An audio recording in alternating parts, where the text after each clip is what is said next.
Короче, смотрите, играю тут в Little Nemo. Очень хорошая игрушка. Ну, была ранее такая на Денди.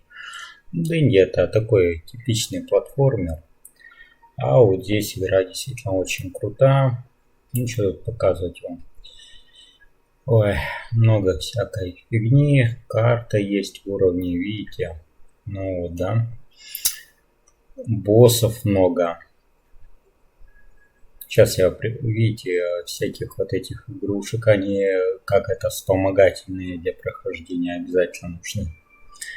И смотрите, читаю тут про собак, короче. Ну, то-то, сё-то, сё-то, понятно. И читаю про кота. И вижу его название. Думаю такой, что за нах? Почему кота зовут так? Ну вот это нонсенс в детской игре-то. Охренеть.